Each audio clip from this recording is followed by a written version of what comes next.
I call my treatment approach multimodal therapy. Now, the emphasis on multimodal is based upon the fact that today, to specialize would really be completely premature, because the time to specialize is when you have a fund of knowledge, hard facts and data from which you can draw. I submit that we do not have this data bank in psychology, and that it is imperative for us to really be able to draw upon a wide range of disciplines in the treatment processes that we use. Now, in multimodal therapy, instead of just having a mishmash of techniques, instead of just grabbing at things like a wild eclectic, what we have discovered is that by covering 7 basic modalities, we are able to proceed in therapy very thoroughly and comprehensively. Our follow-ups have been very gratifying in the sense that people not only respond to the treatment, but remain well able to function in life. The 7 modalities we try to cover are behavior, affect, which is the psychologist's term for emotion, sensation, imagery, cognition, interpersonal relationships, and biochemical or neurophysiological processes. And the feeling is that all problems probably have at least 5 or 6 inroads into these modalities that have to be clearly assessed and treated. And the more severely disturbed the person, the more the range of modalities that needs to be dealt with in treatment.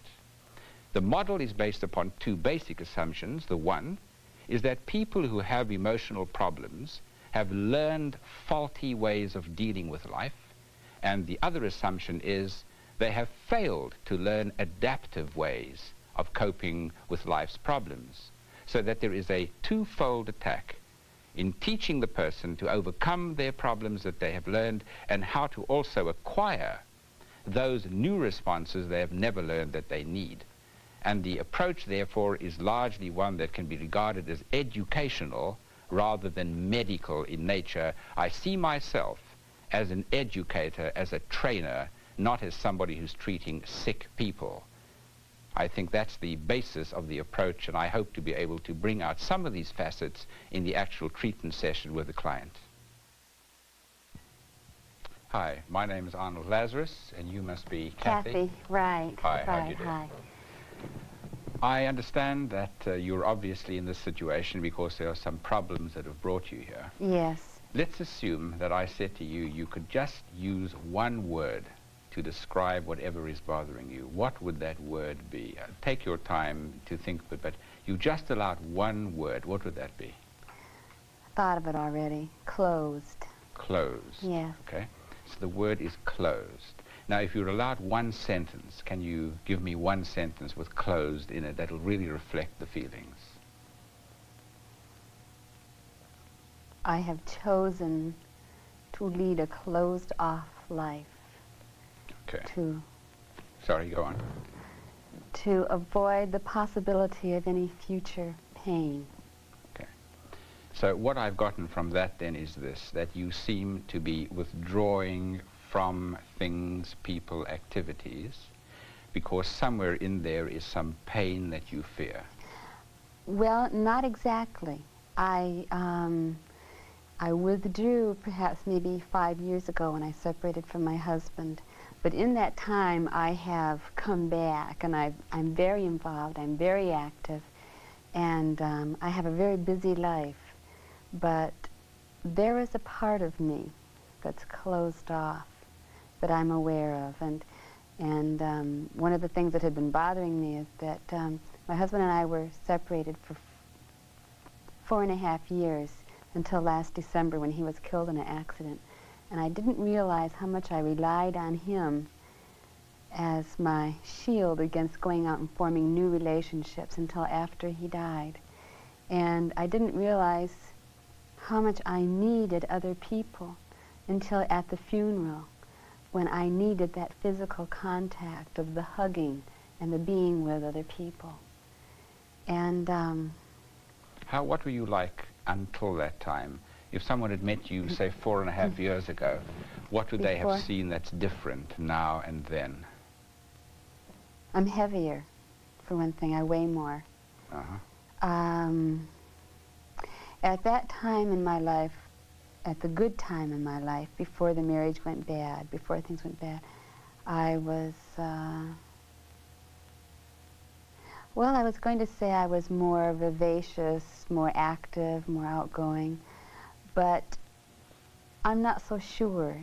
I think maybe a lot of things that were going on in the past were more game playing, always playing the happy-go-lucky one.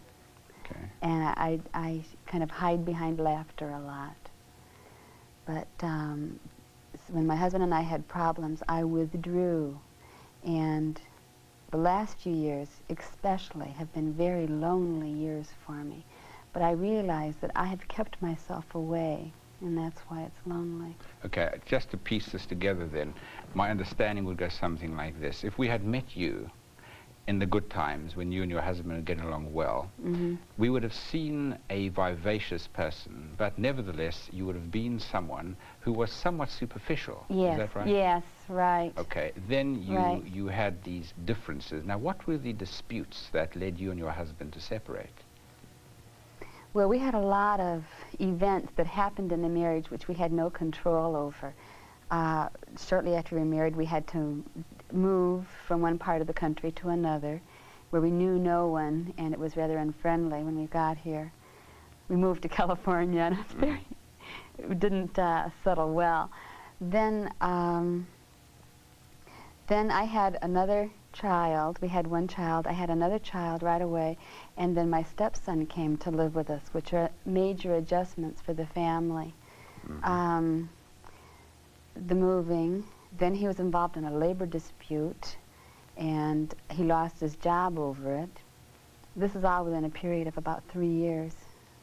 So a lot of external things were going wrong. Yeah, and so then we had to move again because we had no money because he lost his job, and then he started drinking heavily. And we had a lot of things to cope with that anyone would have stress with, and would be a stress on the marriage. But after a couple of years after he lost his job, I suggested that we separate because he was drinking heavily and he was totally ignoring me. And there were some things that he said to me which indicated very strongly that he didn't love me. I didn't feel loved. And I think maybe he loved me as much as he could, but he was drinking heavily, so that means he was under the influence of alcohol. He didn't really see me as a person. So. Let me zero into something there which strikes me as important. I want to get the continuity, and I want to be able to get right back to the closed-off notions, the pain aspects. But something that you said rang a bell with me. When problems arise, let's just say that somebody starts treating you badly, and you say to me, you know, he treated me badly for 3 months or 4 months. I would be wondering, gee, I wonder why you let that go on for more than a day.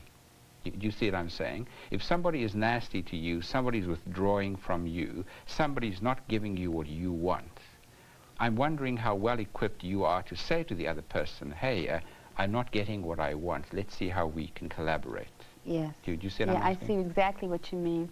And I was going to bring that up, as a matter of fact, how in the marriage, and not just in the marriage, but this is all my life, rather than saying I deserve better, I accept it, and that this is all that I deserve, and I wait until I can't take any more of this horrible treatment, and then I withdraw. Okay, so that seems and very even, important. as a matter of fact, even when I got married, I wasn't sure if I should go ahead and get married. I went to see a psychologist, as a matter of fact, to see if it was all right that I would really have these things, a marriage and a home and a husband and all that. I'm going to just shift to a different dimension so that you can try and get an idea of the way I work clinically and see what you can make of it. Yes. To me, it seems to me that there are 7 things that we have to always think about in anything we want to change. And the one is behavior. It's like saying, what behaviors would you like to increase and decrease? Now, from what we've been speaking about so far, I want you to help me here put together a profile, as it were. Well, one behavior I'd like to see you increase is stating what you feel, not being so acquiescent, not putting yourself last. These are some behaviors. Any other behaviors that come to mind that you can add to that? I'm saying these would be, for me, the behavioral changes I'd like to see. Okay, in addition to not doing those things which are bad for me, like putting myself last, I would like to do some positive things and do the things that are good for me. Now let's hear, what would they be? I'd like to sing some more. Sing more? Yeah, I like singing. I'd like to dress better. I'd like to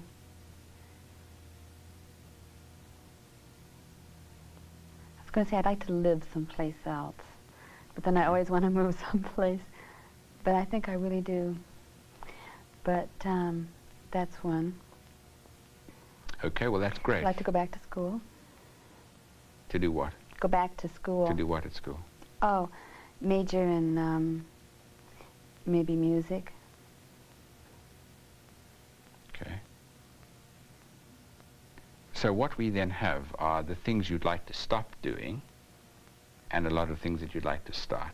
Now, for me, therapy is a process where two people kind of pool their resources and they combine, where one would say, okay, what can we do and when? Of course, the timing is important, to be sure that you would quit those things that are getting in the way and start some of the other things that you mentioned. That's behavior. We're talking about behavior. Yes, right, right. And one of the things that one would come to in future sessions would be, okay, Kathy, let's see now, how can we implement these changes? And when? When would you start doing these things? Yeah. And the best time is always now. Now, right, right. First of all, before I could start doing the positive things, I suppose I'd have to stop doing the negative things. Well, you can do them together. You know, why not start the positives and the negative? Okay, the second area is affect, which is a psychologist's term for emotions. And there is again, what are the negative feelings? Which are the negative feelings you want to get rid of? And the negative feeling, one of them that I get is what you called pain, which I think from time to time is a lot of sadness, a certain emptiness. How would one get rid of the emptiness is a question. What other things would you like to increase, decrease? What comes to mind there under affect or feelings or emotions? Well, in putting myself last, I'm not really in touch with myself and who I am and what I need. And if things upset me, to express that anger. To express the anger, okay, okay. Instead of keeping it inside. Right. Now, notice one thing. It's like my little boy. He said one time when he went to the doctor, he said, "You hurt me." And then he went home. He came home crying. Maybe I have that same kind of feeling. You hurt me, but I hang on to it. Instead of saying, hey, you hurt me, right there and then you... Right, instead of dealing with it right then and there, I take it home and, well, hurt again. Notice one thing, that each one of these areas that I'm talking about interfaces with the other. I mean, we are talking here about getting positive feelings. If you started doing the things that you're avoiding and knocked off some of the other negatives that we spoke about, there's a difference immediately in feeling. And you do get in touch with your feelings, in my opinion, by increasing the activities. Do you see what I'm saying? A bad way of getting in touch with feelings is to sit and think and say, I'm now getting in touch with my feelings. Oh, yeah. A good way is to go and do. Take the risk of doing. Yeah. Okay. Anger. So we have anger, and it's a matter here of how can we deal with the anger. And I would think that a good way of dealing with the anger is for you to get into the habit immediately, as soon as something annoys you, simply to point out, hey, I don't like that.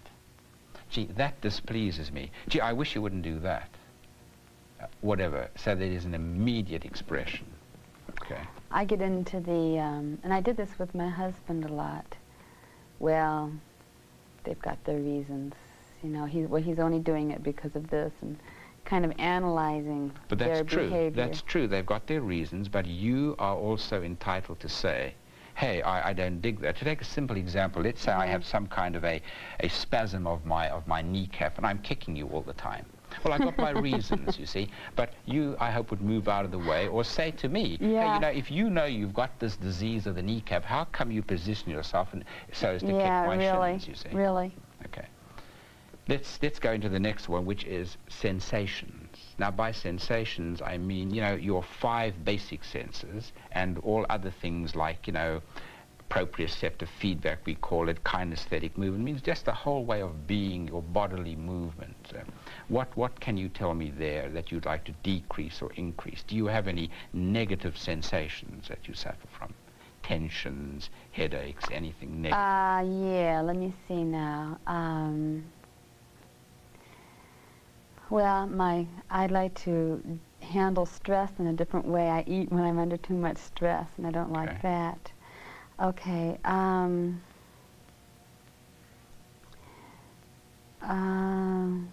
see.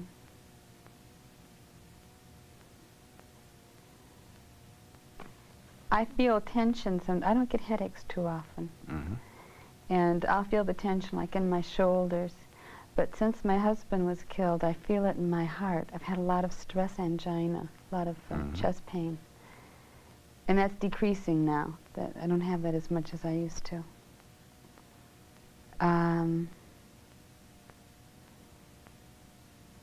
So I'd like to change that. Okay, so that certainly we want to get rid of some stress sensations. Yeah, I have the feeling ever since he was killed, well, no, ever since about a year ago, this feeling of holding on to stress. I'm hanging on to the stress.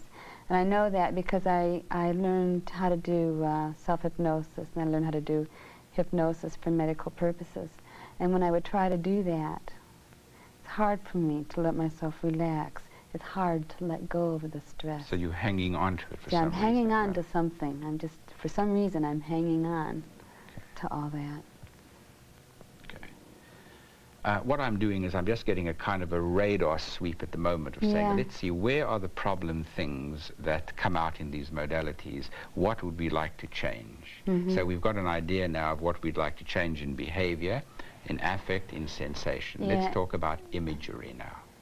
By imagery, I mean any mental pictures, you know, that get in the way, any memories. What comes to mind there when I say imagery? The imagery comes to mind is the way that I perceive myself, ways that I can, things that I'm able to do in life. You know, whether you can see yourself doing or being any way you want to, you usually complete that picture. If you can see yourself being in a certain way, then you can usually be that way. I have a theory that before we can do anything, it's necessary first to picture ourselves in our mind's eye doing it. Right, definitely. And you'd rehearse that image. Definitely. But I was wondering, you know, there's a lot of a focus here upon your husband's death. What kind of imagery is getting in the way there is what I'm wondering about.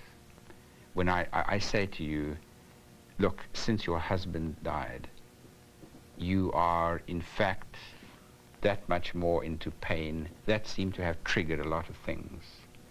And I'm suggesting that there must be some mental pictures. Any that come to mind that you can share with me?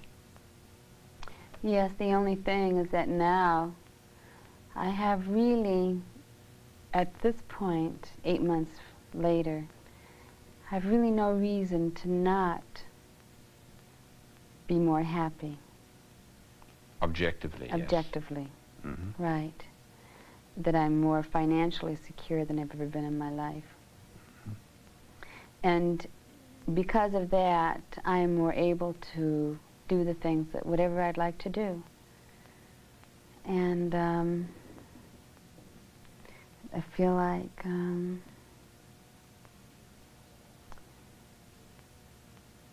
like should I really? And if you picture yourself really doing it, I mean, if you just now, whatever it is, you are doing it. You've taken that chance, and you've decided, yes, tying back to the behavior, I'm going to do that. Just picture that. What is it? What do you see? Like as a flash? Oh, I'd travel. which I have already done a little bit. And have all kinds of parties, have people over all the time. I like having people over, I like having parties.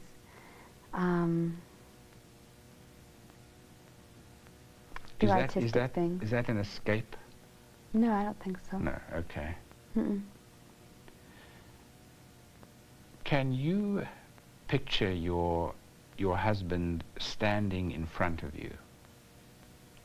No, what stood in front of me and what's I don't mean that. I mean, like, let's say, like, I'm saying to you, like, can you picture, let's say, can you picture your mother standing in front of you? You can close your eyes and picture her. Can you picture your husband standing in front of you? If you just close your eyes and imagine that. No. No? Oh, okay, well, you want me to do that? Yeah. Oh, you want me to do it? Yes, I can do that. Okay. Yeah. I'm just, would you do that and then just tell me what do you see and what do you feel?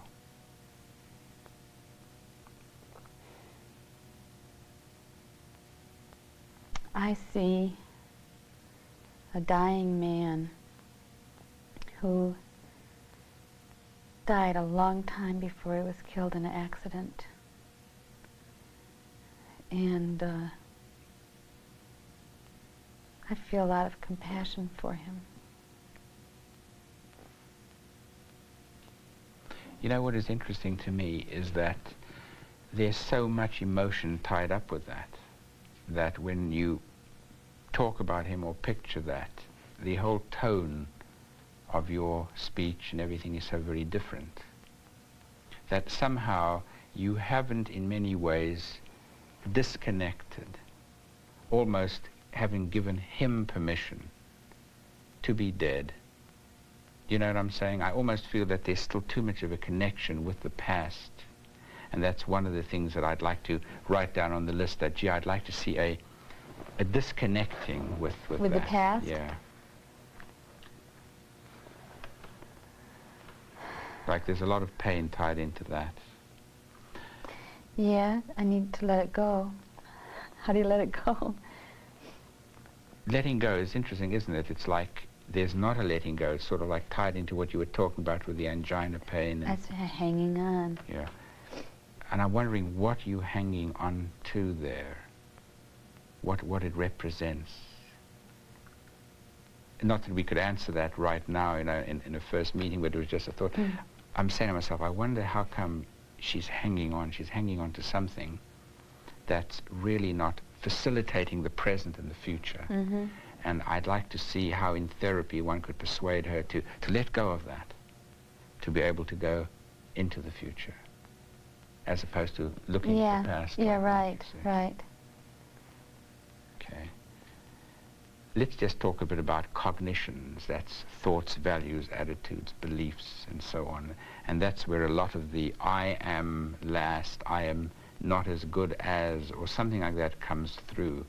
And what are those sentences that you are saying to yourself is what I'd like to try and look at. Somehow the sentences you seem to be saying are, I need permission. You see, and as a therapy exercise, I'd like to see you do the opposite. I'd like to see you saying to yourself, I don't need permission. Would you try that just to see what happens if you do that now, just as an exercise? It's like, okay, I'm say saying I don't to you, need yes, permission. I'm saying to you, Kathy, you need permission. You better get permission. And you take the opposite role, you see. But try and feel it for real. Okay, I was just going to say, well, I'll go and get it. It's all right. Okay, do you want me to start? Yeah. Okay, I don't need permission. Yes, you do. You know you need permission. You must No, get permission. I don't. I don't need any permission. I think it would be better if you do get permission. I'm not going to. How does it feel when you're doing this I exercise? like it. Because I think that somehow in that is an important self-statement. I like it, yeah. What else? Let's just get the self down. But either I like it or I'm playing a game with you. Either I'm making a joke out of it.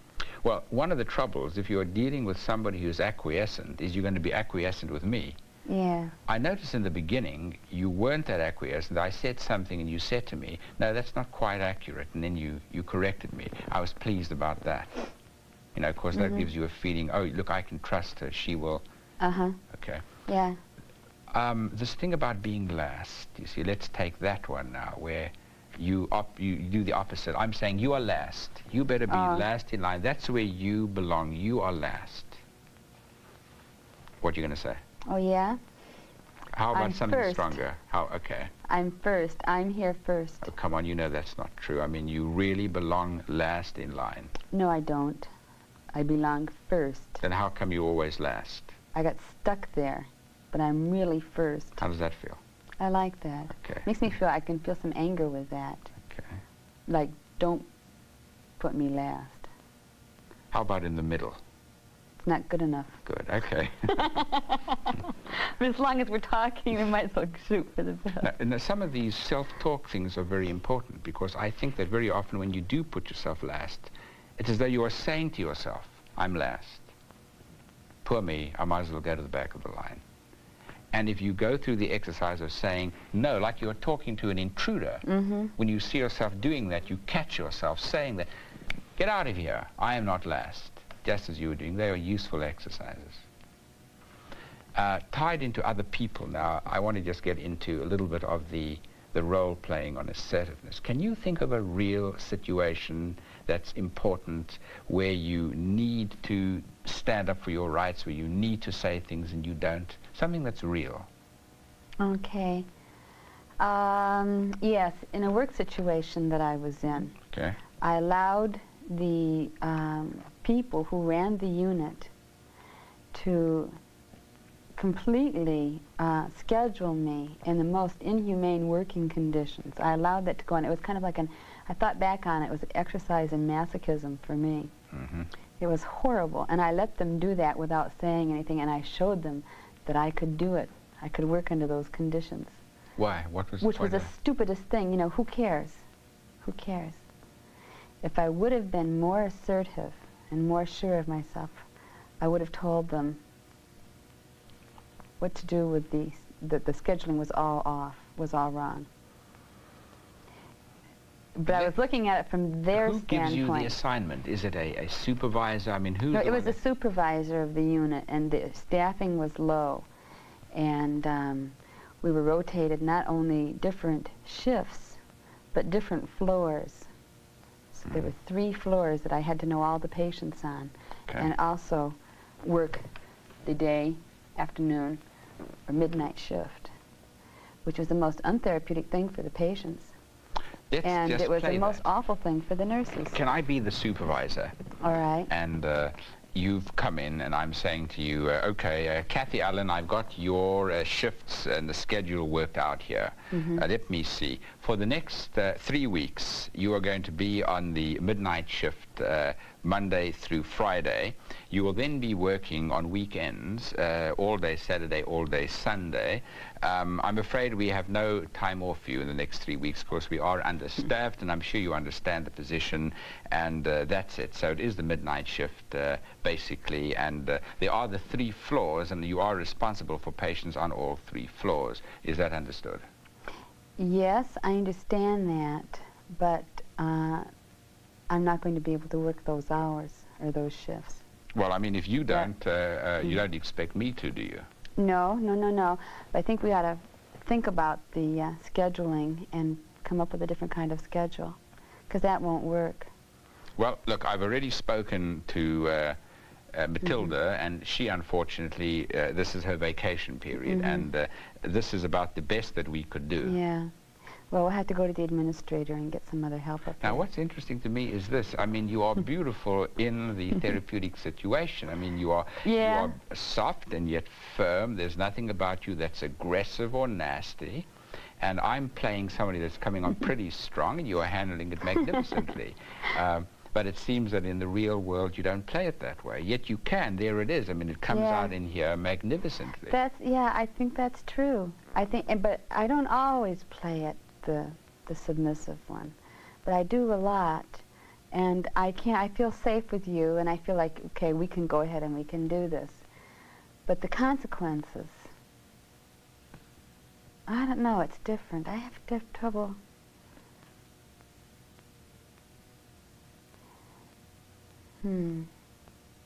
Like it's there, it's in your repertoire. You see, with a lot of people it's in that my act, just not playing the same See, act. with most people that I see who do what you do, It's not in the act. Oh, I You see. see, and, Yeah. and in therapy what often happens is I might come on that way and they will look nonplussed and say, well, okay, gee, if I must, I will, and then we reverse roles and I But say, see, I "Show you." did. I didn't put limits on what I could do. I knew at the time that I was going under that it was too much for me. Physically and emotionally, it was too much for me. But yet I continued to do it. Okay, the interesting thing is you are saying in here, I know it's an act. I'm safe with you, there are no consequences. Yeah, right. Okay, and even though you have it in your repertoire, out there you are saying it's dangerous, it's risky, I better not take the chance. And I guess I'm saying I see that as a very important mistake, which is I'm not going to take risks. Yeah, because I can see that I can talk about it all day long, and I can say I can do it, but unless I get out and do it, probably be a lot easier than what I think it's going to be. My main feeling is this. I sense in you a person who has got a tremendous number of real positives. One of the pities is that you don't know me well in the sense that you might think, well, this is a therapy line. You know, like, let's boost the patient's ego a bit and tell us some nice things. No, I don't feel that from you. I feel like you're being honest with me. Because the real honest-to-goodness truth is that so many people who work with me are hungry for a stroke where I'm going to say, hey, you're okay. Yeah, I don't, you see. I think that it's important to speak the truth. And if somebody is behaving like a real idiot, you don't say, hey, this is brilliant. You say, you know, you're behaving like an idiot. You don't put them down as a human being, but you point out the negatives. So I want you to understand that when I am underscoring the positives, that this is meant sincerely. In saying, gee, there's a lot going. You've a lot going for you. There are a lot of very, very basic positives. And the big risk that you need to take is allowing yourself to feel. Now, if somebody treats you badly, let's say that you've really made an investment, and this person treats you badly, for you to feel, oh my God, I am destroyed, I am crushed. That strikes me as a very, very big mistake. I'll never do that again. You know, it's too painful, as opposed to... I don't see how that's a mistake, though. You have to go with the feeling, whatever it is. And if you are destroyed or crushed, it seems to me that... See, what I've always done in my life is to deny my feelings. So if you can go with the feeling, then it'll be over with, and maybe you can get past it.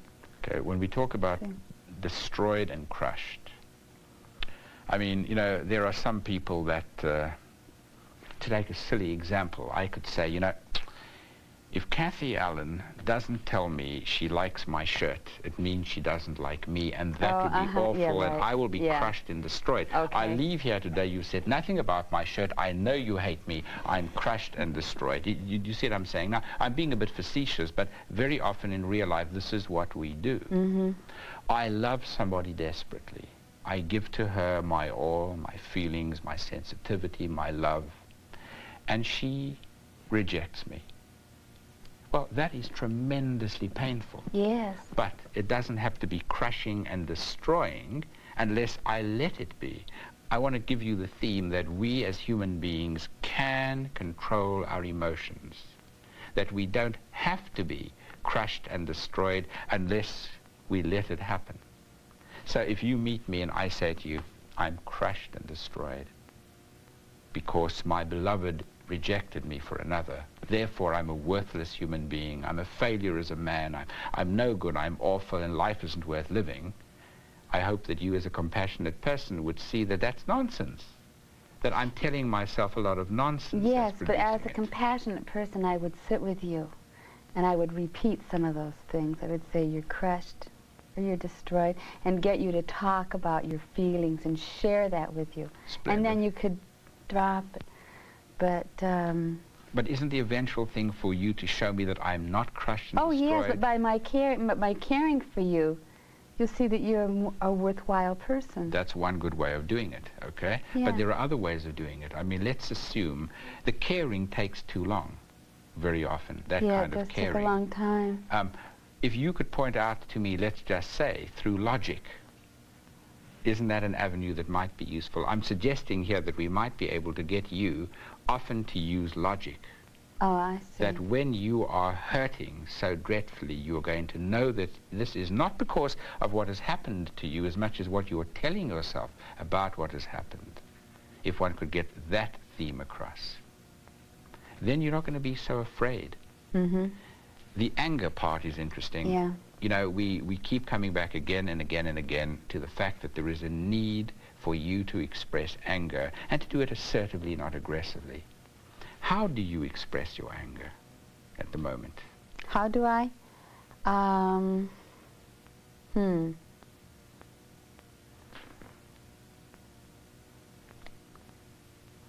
I don't have many. I think I express myself somewhat on my anger. All I can think about is my children, you know. I get yes, how are you with your children? Mm-hmm. I'm glad they're not here today. Well, I tell them that I'm really angry. Mm-hmm. How does it sound? Do you angry. Yeah. Sounds really angry. I tell them they better go outside or they better go in the room because I'm just too angry to even talk to them. I send them away for their own safety. And with anybody else, how do you express your anger? I can see very often with one's children one can do that. Yeah. But how about other people? How do you express your anger? Well, I guess maybe I don't really express it at the moment. I may talk about it later on, Okay. about how I was angry, but I save it. I don't really, you know, I don't really get into my annoyance or my angry or whatever. I'll just kind of put it on the shelf. Let us try and make one very definite agreement that we'd come out of this with, because I think that it's terribly important that you at the very least are able to say, I like, I don't like, so that if something is happening that you don't like, you're able to say to the person, hey, I don't like that. That makes me angry. Do you think you could agree to do that? Well, I think I mean, could we try. really make a pact that the one thing that you would do, if nothing else from this particular session, if nothing else, that you are the kind of person that will let other people into your negative feelings after this hour, as it were, that you will be in the habit of saying, gee, I like that, I don't like that. Do you think we could agree to that? Yeah, I think so. Because I think that would make an enormous difference. Yeah, I think it would too. Let's shake on that as a deal. As a You got a pact. deal. Okay. Okay. Kathy is an attractive, intelligent young woman who is very acquiescent, who agrees very readily with everything that seems to go on, because part of her problem is very much not really saying where she's at and what she feels. And for this reason, it was difficult to really pin her down and to be able to elicit specific problems and goals in the therapy. A lot of the time I had felt that she was simply agreeing for the sake of agreeing. Now, here is a young woman who waits for permission, who downs herself, who's basically unassertive in many areas, who doesn't take risks, who doesn't do a lot of things she wants to do because she's always waiting for permission from some unknown source, who is playing a rather passive role. I wonder whether this is tied into her, quote, femininity, whether she isn't a victim of what so many women in our society are a victim of, namely the sort of passive role as being part of her femininity. She has on top of that a penchant for needless guilt. The tears would well up in her eyes so often. Now, I found myself backing away from that. For purposes of illustration, some therapists might be inclined to really capitalize on that to produce some dramatic effect. I found that it was better to back away so that she wouldn't feel a loss of dignity under the camera, since this is a somewhat artificial situation. I might not have backed away as often in a private clinical situation.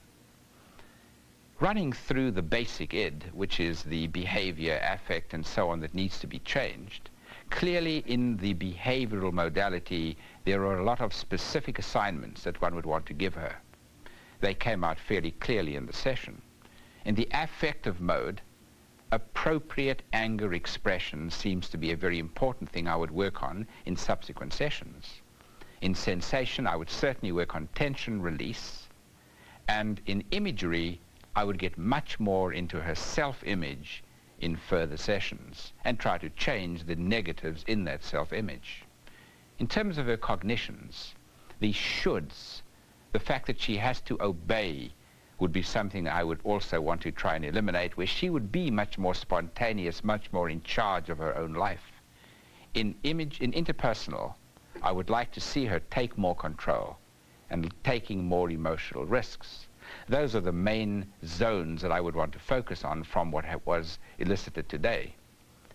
Now, the overall feeling that I have about her is that this young woman really and truly is very much in command of more situations than she realizes. The very fact that she was able to role play as successfully demonstrates that this is in her repertoire. It's a matter of, in therapy, showing her that she doesn't have to play the one-down role, which has paid off for her in many, many ways in the past. A question I might also have is, would she do better with a male or a female therapist? I might, if I were working with her in my private practice, think about referring her to one of my female associates who would really be able to teach her, woman to woman, the virtues of being an assertive rather than an acquiescent woman. So I would think of this young lady as the case of the acquiescent woman, if I were to capsulize it in that form. Okay, I've been asked to give a summary of my feelings for the day, and it's kind of difficult to separate exactly how I'm feeling. It's been a very long day for me. Meeting Dr. Rogers and Dr. Sjostrom and Dr. Lazarus, the styles of each therapist was so different. With Dr. Rogers, he seemed much more fatherly in a way. I felt very comfortable with him. I felt like I could just talk with him, and it was safe to go ahead and just kind of ramble on and say whatever came to my mind. He was very fatherly. With Dr. Sjostrom, I felt that he pushed me more. It's like I had to work a lot more. I had to, not only could I just sit there and talk to him about how I was feeling, I had to get up and feel it, and I had to try to experience my feeling as I was talking about them. And with Dr. Lazarus, his style was so different from the other two. Much more, well, all right, you have these feelings, now let's do something about all of this. And actually, as I sit here thinking about it, I'm kind of glad that I had the experience of meeting each one of these doctors in the sequence that I did. I feel it was kind of the sequence of first opening up and first talking and kind of getting in touch with what I'm feeling, and then going to work on those feelings with Dr. Sjostrom, and then with Dr. Lazarus. Well, now that you know what your feelings are and you can talk about them, let's just go out there into the world and be a more effective person. And I think that was really nice that we had that experience in that sequence. It really followed a good pattern for me. It's difficult to say if I would choose one doctor over the other, or one method of therapy over the other. That makes me uncomfortable to have to make a choice like that, because where I've been at today, I've been able to draw from each person. If I'm feeling really guarded and uptight like I was when I first started, then Dr. Rogers was the perfect person to put me at ease so that I could get into my feelings, so I could express myself more comfortably. And having done away with that, then I was more able to work with my feelings with Dr. Sjostrom. And being all, well, I was going to say being all tired out from having done all that work. I was ready to go out and do something then with Dr. Lazarus to go out and be more effective in the world. So it's been a very good day for me.